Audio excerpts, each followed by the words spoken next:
Alright, hello everyone.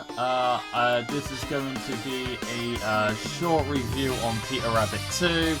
I went to the cinema to see it yesterday because yes, cinemas have finally reopened in my country, in the UK.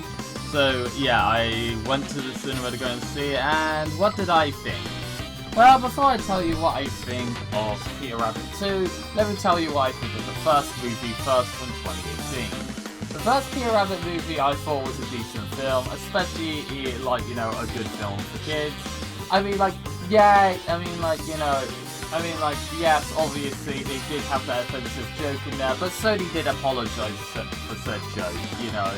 Oh, and yeah, I do agree that the joke about the blackberries was a bit offensive. If you have not seen the movie and you're wondering what the fuck I'm talking about, just do a bit of Google searching or watch the movie yourself. Other than that offensive joke though, I actually thought that the first movie was pretty decent. You know, like,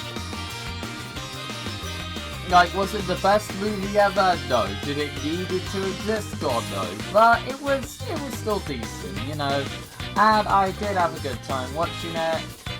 And like, trust me, if your kids want to watch the Peter Rabbit movies at all, there are like far worse movies to show to your kids.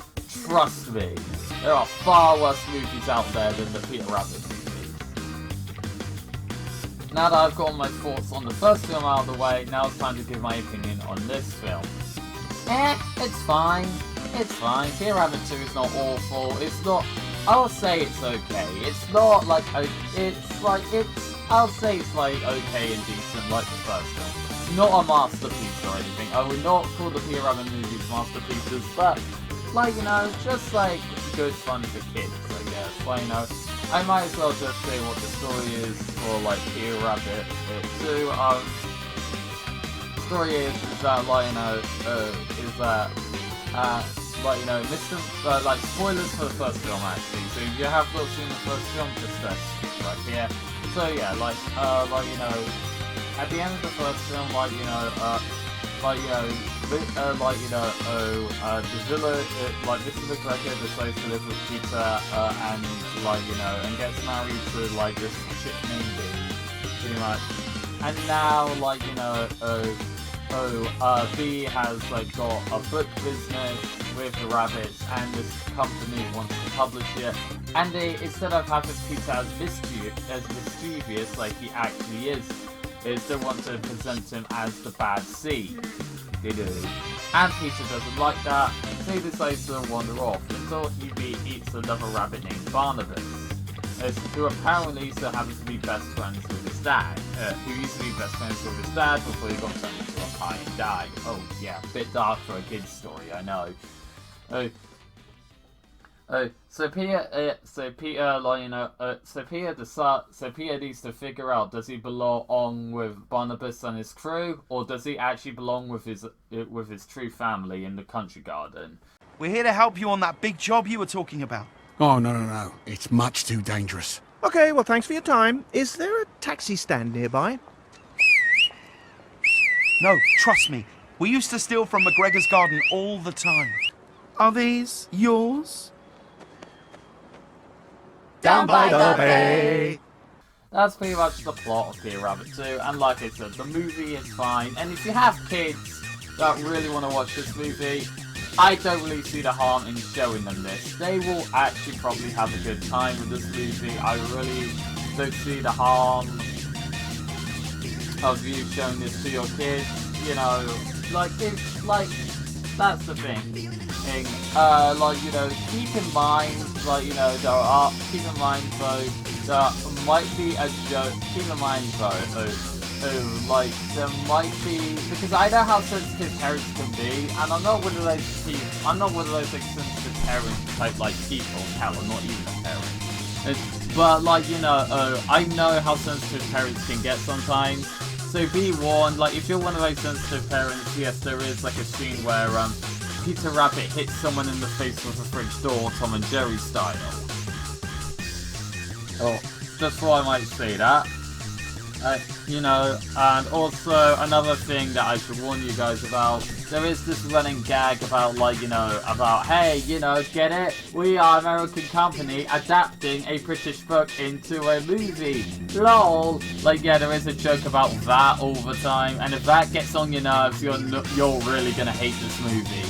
Because, like, it's not done, like, throughout the whole film, but it is done, like, a lot. So yeah, you will hate this movie if that gets on your nerves. Pretty much. The CGI, yeah, the CGI is better and worse than the first film it is. What I mean is that, like, on the rabbit, it's better and worse than the first film at the same time. Like, what I mean is the rabbits look better than they did in the first film. But then there are shots where Donald Gleason is, like, you know, like, falling down or trying to pull a truck, and they just replace him with a CGI puppet. And it looks so cartoony and so terrible that you can just easily tell that he's not there, and it's like a CGI effect. They don't even match. It looks like something out of one of the Shrek movies. Yeah, like, that's what it looks like. Oh, and by the way, just to let you know, I do actually love the first two Shrek movies, so it's not really a dig at Shrek. I'm just pointing out that it looks like something out of an actual animated movie than a live-action film. Okay? So yeah, Peter Rabbit. So yeah, also the characters.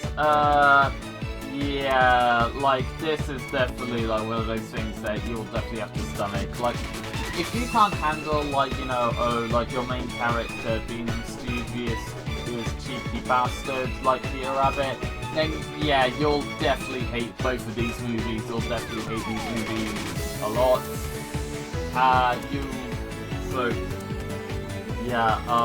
If you, like, want, yeah, and, if you, like, you know, and, like, here's the thing, if you really wanted this movie to stay, if you really want this movie and the original Peter Rabbit movie to stay true to the books, yeah, best to stay away from this movie, because you will actually, because, like, if you really want it to stay true to the books, and I mean really true to the books, don't watch this movie. You will actually hate it.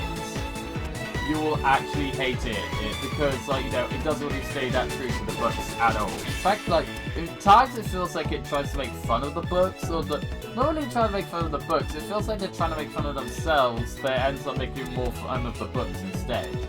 If you know what I mean? Peter Rabbit 2 has gotten a 6 out of 10 for me, which stands for like an okay rating, pretty much. Like I said, if you have kids and they actually want to watch it, like, you know, go ahead and show them it. There's no harm. Like, you know, it's decent family fun. I am OnGoing the Gamer, and this was my review on Peter Rabbit 2.